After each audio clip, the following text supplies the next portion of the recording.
నమస్కారం విక్రమ్ గారు. నమస్కారం అంజీ గారు. అచ్యుతాపురం చాలా ఘోరమైన సంఘటన అండి, విషాదకరమైన సంఘటన. సో ఆల్మోస్ట్ ఒక 17 మంది చనిపోయినట్టున్నారు. ప్రీవియస్ గవర్నమెంట్లో ఎల్జీ పాలిమర్కు సంబంధించిన సంఘటన మీకు ఐడియా ఉండి ఉంటారు. దాంతో కంపేర్ చేస్తున్నారండి. అప్పుడు మేము సహాయం చేసాము, వెంటనే ఇప్పుడు పట్టించుకోవట్లేదు.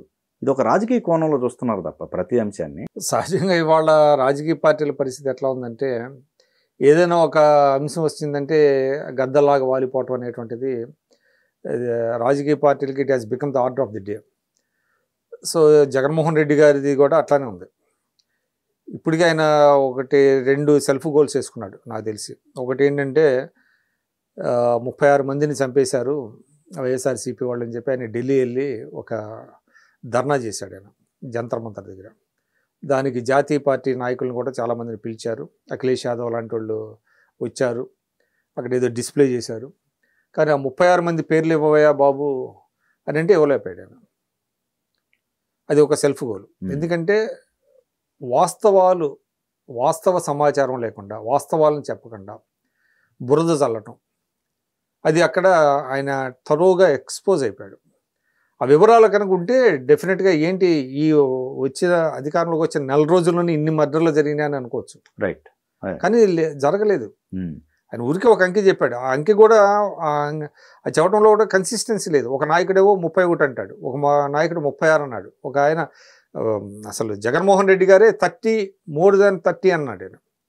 అంటే హత్యలండి అవి. అంత వేగ్గా చెప్పరు ఎవరు. more than 30 అని ఎట్లా అంటారు? మీ దగ్గర సమాచారం ఉండాలిగా. మనుషులు ప్రాణాలు అవి. ఊరికే ఏదో కాగితాలను లెక్కేసినట్టుగా more than 30, more than 40 అట్లా అంటారు కదా. ఖచ్చితమైన సమాచారం ఉండాలి. ఎవరు ఆ వ్యక్తి, ఎవరు, ఏ గ్రామానికి చెందినవాడు, ఏ జిల్లాకు చెందినవాడు, వయసు ఏంటి, అతని తల్లిదండ్రులు ఏంటి, ఏ కారణాలు ఏంటి అతను చంపడానికి, ఎవరు ఇన్వాల్వ్ అయ్యారు, ఈ సమాచారం అంతా వచ్చేస్తుంది కదా. ఎఫ్ఐఆర్లో వస్తుంది, పోలీసుల ఫస్ట్ హ్యాండ్ ఇన్ఫర్మేషన్లో ఉంటుంది. లేకపోతే మీకు పార్టీ పరంగా సేకరించవచ్చు. ఈ సమాచారం ఏమీ లేకుండా ఢిల్లీ వెళ్ళి ఒక ధర్నా చేసి పార్టీలను పిలిచి పార్టీల వాళ్ళతో ఇక్కడ ఏదో జరిగిపోతుందని చెప్పిన తర్వాత దానికి తగినటువంటి ఎవిడెన్సెస్ లేనప్పుడు ఆయన ఎక్స్పోజ్ అయిపోయాడు. ప్రధానమంత్రి గారిని ప్రైమ్ మినిస్టర్ని కలుస్తా ఉన్నారు, కలవకుండా వచ్చేసారు. ఎందుకంటే వాళ్ళ దగ్గర సమాచారం లేదు. ఇప్పుడు సొంత పత్రికలో అన్నా వేసుకోవాలిగా. అంత వేగ్గా ఉండదు కదండి. హత్యలు జరుగుతామంటే అది ఎవరికి తెలియకుండా ఎట్లా ఉంటుంది? అది వాళ్ళు మెయిన్ అన్న ఏదైతే వినుకొండదు చూసారా, అది కూడా సేమ్ గ్రూపే అనేది బయటపడింది. అది కూడా ఏంటంటే వాళ్ళలో వాళ్ళ డిస్ప్యూట్స్ వచ్చి కారణాలు తప్ప స్ట్రాంగ్ పొలిటికల్ రీజన్స్ లేవు. సరే, ఏదేమైనప్పటికీ ఒక 6, 7 జరిగినట్టున్నాయి. అందులో మళ్ళీ 3 ఎన్నో తెలుగుదేశం వాళ్ళు ఉన్నారు. ఇంకోటి అన్నా క్యాంటీన్ల మీద కూడా విమర్శలు చేస్తున్నారు. అంటే ప్రభుత్వం ఏర్పడి మీకు ఇంకా 100 రోజులు కాకముందే వాళ్ళు చేసేటువంటి కార్యక్రమాల మీద బురద చల్లటం, ప్రజలకు మేలు చేసేటువంటి కార్యక్రమం. అన్నా క్యాంటీన్ అనేది ఏంటంటే 5 రూపాయలు భోజనం పెట్టేది. వాళ్ళు 5 ఏళ్ళు ఉన్నప్పుడు భోజనం పెట్టలేకపోయారు. ఎంత అవుతుంది? సంవత్సరానికి 300 కోట్లు అవుతుంది. మీకు 2 లక్షలకు పైగా ఉన్నటువంటి రాష్ట్ర బడ్జెట్లో 300 కోట్లు ఏమోలా. మీరు చిన్న వాటికి అడ్వర్టైజ్మెంట్లు ఇవ్వడానికి 100 కోట్లు, ఒక్కొక్క పేపర్కే 400 కోట్లు చొప్పున అట్లా ఇచ్చారు కదా. పేదోడికి భోజనం పెట్టే కార్యక్రమానికి 300 కోట్లు ఖర్చు పెడుతుంటే అది భరించలేకపోతే ఎట్లా కదా. సో అది ప్రజా వ్యతిరేకమైంది, పేదల వ్యతిరేకమైనటువంటి. పైగా డొనేషన్స్ వస్తున్నాయి కదండి. డొనేషన్స్ కూడా తప్పడుతున్నారు. డొనేషన్స్ని ఎందుకు తప్పట్టాలి? డొనేషన్ అనేది మీరేమి బలవంతంగా చేసేది కదా. వాళ్ళు స్వచ్ఛందంగా వచ్చేస్తున్నారు. ఇది ఒక మంచి కార్యక్రమం, పేదవాడికి అన్నం పెట్టడం వల్ల ఉపయోగం ఉంది, మనకి ఎంత సంపాదించాం కాబట్టి ఏదో కొంత చేద్దాం అనేటువంటిది దాతలు వస్తున్నారు. ఇప్పుడు వెంకటేశ్వర స్వామి ట్రస్ట్కి ఎట్లా అయితే ఇస్తున్నారు, దీనికి కూడా కొంత ఇస్తున్నారు. పైగా అది ఎవరు చేస్తున్నారు? హరే రామ హరే కృష్ణ అక్షయ ఫౌండేషన్ ద్వారా చేస్తున్నారు. వాళ్ళు చాలా హైజీనిక్గా చేస్తారు, క్వాలిటీ దగ్గర కాంప్రమైజ్ అవ్వరు. ఇదేదో వేరే వాళ్ళకి ఎవరికైనా ఇస్తే కాంట్రాక్టర్లకి ఏదో వాళ్ళు సగం తినేసి సగం పెడుతున్నారు అనుకోవచ్చు. కానీ వాళ్ళకి హైలీ ఇంటర్నేషనల్లీ రెప్యూటెడ్ సంస్థది. వాళ్ళకి ప్రజలకు సేవ చేసేటువంటి మానవ సేవే మాధవ సేవ అనేటువంటి ఒక మోటోతో పనిచేస్తున్నటువంటి ఒక సంస్థకి అప్పచెబితే అందులో క్వాలిటీ లేదు, ఇది లేదు, అది లేదని ఎదుక సెల్ఫ్ గోలు. అంటే తప్పుల మీద తప్పులు చేస్తున్నప్పుడు పార్టీలో ఒక అంతర్మదనం ఉంటుందండి. ఓకే, ఆ పార్టీలో అంతర్మదనం ఉదాహరణకి మీకు కిలారి రోసి అని ఆయన రాజీనామా చేశాడు. ఎందుకు రాజీనామా చేశాడు? డాక్టర్ ఉమారెడ్డి వెంకటేశ్వర్లు గారు, ఆయన ప్రొఫెసరు, కేంద్ర మంత్రిగా పనిచేశాడు. ఆయన చీఫ్ విప్గా పనిచేశాడు మొన్నటి వరకు అధికారంలో ఉన్నప్పుడు. ఆయన కాదని లేలాపిరెడ్డి, ఆయన క్రిమినల్ కేసుల్లో ఉన్నాడు, ఆయన్ని ఫ్లోర్ లీడర్ చేశారు. అంటే పెద్దల సభలో అసలు అటువంటి వ్యక్తులకి ప్రవేశం ఉండకూడదు. ఉన్నప్పటికీ కూడా సరే ఇచ్చారు, అన్ని పార్టీలు ఇస్తున్నాయి, వాళ్ళు కూడా ఇచ్చారు అని అనుకున్నా. అసలు ఉమారెడ్డి వెంకటేశ్వర గారి స్థాయి ఏంటి? ఆయన్ని పక్కన పెట్టేసి లేళ్లపిరెడ్డి ఫ్లోర్ లీడర్ చేయటం ఏంటి? అది చేశారు ఆర్బిటరీగా. రీసెంట్గా ఏమైంది? తాజాగా ఆయన పక్కన పెట్టి బొత్స సత్యనారాయణ గారిని. అంటే ఒక రాజకీయ పార్టీలో ఒక సిస్టమ్స్ ఉండాలండి.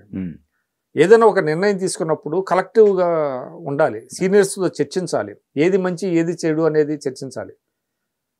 అంటే మీరు ప్రజాస్వామ్యయుతంగా ఉండటమే కాదు, ప్రజాస్వామ్యయుతంగా ఉన్నట్టు కనపడాలని అంటారు రాజకీయాల్లో. You are appear to be democratic, you have to be democratic and you are appear to be democratic అంటారు. అంటే అందరితో చర్చించిన తర్వాత నిర్ణయం తీసుకోవాలి తప్ప మీరు యూనిలేటర్లుగా ఆర్బిటరీగా ఏమంటే మీరు రేపు నుంచి మీరే ఫ్లోర్ లీడరు, మీరు పక్క రండి, ఇట్లాగా ఇది ఒక రాజకీయ పార్టీ నడిపే విధానం కాదు. అంటే దీనివల్లనే ఈ శాసనసభ్యులలో మేబీ ఒక రకమైనటువంటి ఒక డిమోరలైజేషను. ఎందుకు ఈ పార్టీలో ఉండాలి, పార్టీలో ఉండటం వల్ల మనకు ఉపయోగం ఏంటి, నాయకుడు మనం చెప్పినట్టుగా వినడు అనేది వచ్చినప్పుడు ఖచ్చితంగా వాళ్ళు వచ్చిన తర్వాత మనకు తెలియదు. ఇట్స్ ఓన్లీ దాన్ని ఏమంటారు, ఒక హైపోథెటికల్ డిస్కషన్ తప్ప. దాంతోపాటు కానీ ఇప్పుడు ఎల్జీ పాలిమర్స్ అప్పుడు సంబంధించిన వాళ్ళు ఇంకా బాధితులు ఉన్నారనే సమాచారం వినపడుతుందండి. అంటే వాళ్ళకి సరైన న్యాయం జరగలేదనేది వినపడుతుంది. ఖచ్చితంగా ఎల్జీ పాలిమర్స్ జరిగిన సంఘటన నాకు ఇప్పటికి గుర్తుంది. ఎల్జీ పాలిమర్స్ జరిగిన సంఘటనలో అక్కడ జిల్లా ఇన్ఛార్జి మంత్రిని పంపించారు. ఆ జిల్లా ఇన్ఛార్జి మంత్రి వెళ్ళి అక్కడ యాజమాన్యంతో ఏదో మాట్లాడుకున్నారు. తర్వాత ఆయన పిలిపించారు, ముఖ్యమంత్రి పిలిపించాడు, ఏదో వార్నింగ్ ఇచ్చాడు. ఇవన్నీ వచ్చినాయి కొన్ని వార్తలు, కొన్ని పుకార్లు కావచ్చు, వాస్తవాలు ఉండొచ్చు, ఏదైనప్పటికీ. బట్ వాళ్ళకి ఏంటంటే కొంతమందికి పరిహారం దక్కింది, కొంతమందికి పరిహారం దక్కలేదు. అదేవిధంగా బాధితులను 2 వీలర్స్ మీద తీసుకెళ్లారు. అప్పుడు 2 వీలర్స్ మీద తీసుకెళ్ళి హాస్పిటల్లో జాయిన్ చేయటం ఇదంతా ఉన్నది అది. సో ప్రభుత్వం ఏ విధంగా స్పందించింది, ముఖ్యమంత్రి ఏ విధంగా స్పందిస్తాడు, అంటే జగన్మోహన్ రెడ్డి గారు ఏ విధంగా స్పందిస్తారు, చంద్రబాబు నాయుడు గారు ఏ విధంగా స్పందిస్తారు అనే దానికి నిన్నే మనం చూసాం. చంద్రబాబు నాయుడు గారు వెళ్ళారు, బాధితులను పరామర్శించారు. ఎవరైతే విక్టిమ్స్ ఉన్నారో, చనిపోయిన వాళ్ళు, మార్చురీ దగ్గరికి వెళ్ళారు, కుటుంబాలకి ధైర్యం చెప్పారు. తర్వాత ఉన్నత స్థాయి కమిటీని వేస్తున్నామని చెప్పారు. ఆయన ఒక భరోసాని క్రియేట్ చేశారు. ₹1 పరిహారం చనిపోయిన వాళ్ళకి, కుటుంబాలకి, తీవ్రంగా గాయపడిన వాళ్ళకి 50 లక్షలు, కొంత గాయపడిన వాళ్ళకి 25 lakhs అని చెప్పారు. ఇవన్నీ కూడా తర్వాత ఇంకోటి కూడా చెప్పాడు, మనకి పెట్టుబడులు కావాలి, ఉద్యోగాలు కావాలి, but not at the cost of lifes, human life అని ఆయన చెప్పారు. సో ఇదంతా ఒక ప్రభుత్వ పరంగా జరుగుతున్నది. మన పవన్ కళ్యాణ్ గారు కూడా ఆయన కూడా స్పందించారు. పొల్యూషన్ కంట్రోల్ బోర్డు ఆయన మంత్రిత్వ శాఖలో ఉన్నది. దీని మీద కూడా మేము విచారణ జరిపిస్తాము. తర్వాత ఏదైతే ఆడిటింగ్ ఉందో, సేఫ్టీ ఆడిటింగ్, అది కూడా జరిపిస్తామని చెప్పారు. ఇదంతా జరిగింది. సరే, ప్రతిపక్షంగా ఈయన వెళ్ళటాన్ని మనం తప్పట్లేం. ఇది జగన్మోహన్ రెడ్డి గారు వెళ్ళటం, బాధితులను పరామర్శించడం, అదంతా ఒక మామూలు కార్యక్రమం. ఆయనకి ఆ హక్కు ఉంది, అదంతా చేశారు. కానీ ఎల్జీ పాలిమర్స్ని దీనికి పోలికలు తీసుకురావటం, అప్పుడు మేము బాగా చేసాం, ఇప్పుడు బాగా చేయలేదు, నువ్వు బాగా చేస్తే నేను ఎందుకు ప్రజలంతా ఘోరంగా ఓడించారు అనేది ఒకటి వస్తుంది కదా. మీరు ప్రతిదీ బాగా చేసామని చెప్తున్నారు, మీరు ఎక్కడా కూడా మీకు తప్పులు కనబడతలే. మీరు చేసిన దాంట్లో జగన్మోహన్ రెడ్డి గారికి ఏ కోసానా ఎక్కడా ఒక తప్పు కనబడతలే. ఆయన ప్రతిదీ అద్భుతంగా చేశానని చెప్తున్నారు. మరి ప్రజలు ఎందుకు ఓడించారు అనేది ఆయనకు అర్థం అట్లా. కనీసం పోనీ ఆ ఉత్తరాంధ్రలో ఆయన ఎన్ని సీట్లు గెలిచాడు చెప్పగలరా? ఎందుకు ప్రజలు ఓటమి, ప్రజలు ఎందుకు దూరం అయ్యారు మీకు? ఇన్ని మంచి పనులు చేస్తే, మంచి పనులు చేశామని చెప్తున్నారు, సకాలంలో స్పందించారు, అందరికీ పరిహారం అందించారని చెప్తున్నప్పుడు ఎందుకు జరిగింది? ప్రజలు ఎందుకు ఈ తీర్పు ఇచ్చారు? కాబట్టి ఇది కరెక్ట్ కాదు. ఆయన ఇంకోటండి, అక్కడ మీరు గమనించినట్టయితే బాగా ట్రోల్స్ అవుతున్నాయి, బాగా నవ్వుతున్నారని చెప్పేసి అక్కడికి వెళ్ళి పరామర్శించే విధానంలో. అది ఆయనకి ఒకటండి, జగన్మోహన్ రెడ్డి గారి ట్రోలింగ్ మీద మనం పెద్దగా నేనేం కామెంట్ చేయలేను కానీ ఆయనకి ఎంతమంది కూడా ఏదో ఎవరో శవం దగ్గరికి వెళ్ళినప్పుడు కూడా ఆయనకి అది ఒక దాన్ని అంటే యాంటిక్స్ అంటారు, అది ఆయనకి అలాగా వచ్చినట్టుంది. అది పరామర్శించేటప్పుడు కూడా నవ్వు ముఖం పెట్టడం అట్లాగా అది వచ్చేసింది. సరే, అదేం పెద్ద సీరియస్ ఇష్యూ కాదనుకోండి. సో ఇవి కూడా జనాన్ని గమనిస్తూ ఉంటారు, అంటే మీ బాడీ లాంగ్వేజ్ని ప్రతిదాన్ని గమనిస్తారు. కాబట్టి అటువంటి విషయాల్లో కూడా కొంచెం జాగ్రత్తగా ఉండాలి రాజకీయ నాయకులు. ఎక్కడ నవ్వాలి, ఎక్కడ గంభీరంగా ఉండాలి, ఇవన్నీ కూడా they have to be very careful. సరే, అది పెద్ద సీరియస్గా తీసుకోవాల్సిన అవసరం లేదులేండి. బట్ ఏదైనా ఆయన చేసే విమర్శలు కానీ, ఆయన చేసే కామెంట్స్ కానీ ప్రజల్లోకి ఏ విధంగా వెళ్తున్నాయి, కరెక్ట్గా వెళ్తున్నాయా, మనం ఉన్నప్పుడు ఎందుకు తప్పులు జరిగినాయి అనేది ఆయన తెలుసుకోవాలి. ఆయన అక్కడ వాళ్ళతోటి ఒక బాధితురాలతో మాట్లాడినప్పుడు మీకు ఒకవేళ ఈ ప్రభుత్వం చేయకపోతే మళ్ళీ మేము వచ్చి చేస్తామని భరోసా ఇవ్వటం అనే దాని మీద కూడా కామెంట్స్ వస్తున్నాయి. అంటే ఇంకొక 5 సంవత్సరాలు వెయిట్ చేయాల్సి వచ్చిందేమో. అది ఆయన విఘ్నతకే వదిలిపెట్టాలి. ఎందుకంటే సాధారణంగా ఏంటంటే బాధితులకి న్యాయం చేయాలంటే చాలా మార్గాలు ఉంటాయి. అంటే you can approach the courts, జరగకపోతే అంటే you can explore the possibilities.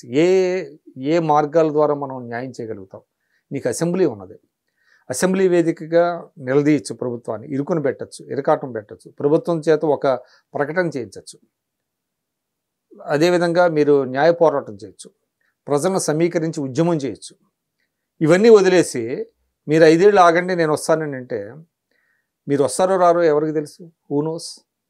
మీరు అంటే ఇవన్నీ అంటే ఇన్ని మార్గాలు ఉంటాయి మీకు. డెమోక్రసీలో ప్రజల తరఫున మీకు పోరాడాలంటే అనేక మార్గాలు ఉన్నాయి. ఆ మార్గాలన్నీ వదిలేసేసి నేను మళ్ళీ వస్తాను, మళ్ళీ 5 ఏళ్ళకి అప్పుడు న్యాయం చేయండి అంటే అది ఇంకా ఆయన పరిపక్వత, రాజకీయ పరిపక్వత లేనటువంటి ప్రకటనలు అవన్నీ కూడా. అందుకనే ఆయన ఏంటంటే సీనియర్స్తో కలవాలండి. జగన్మోహన్ రెడ్డి గారు ఇప్పటికైనా కూడా ఆయన ముఖ్యమంత్రిగా పనిచేసి ఉండొచ్చు, ఆయన పెద్ద లీడర్ అయి ఉండొచ్చు, అంతా అవచ్చు. కానీ ఆయన ఇంకా నేర్చుకోవాల్సింది చాలా ఉంది. పార్టీని ఎలా రన్ చేయాలో తెలియాలంటే సీనియర్ల సహకారం ఉండాలి, సీనియర్లతో సమావేశాలు అవుతూ ఉండాలి. అంతేగాని ఒకళ్ళిద్దరితో సలహాదారులను దగ్గర పెట్టుకొని నేను మొత్తం రాష్ట్రాన్ని పాలిస్తాను, పార్టీని పరిపాలిస్తానంటే ఇదిగో ఇట్లానే వస్తాయి రిజల్ట్స్.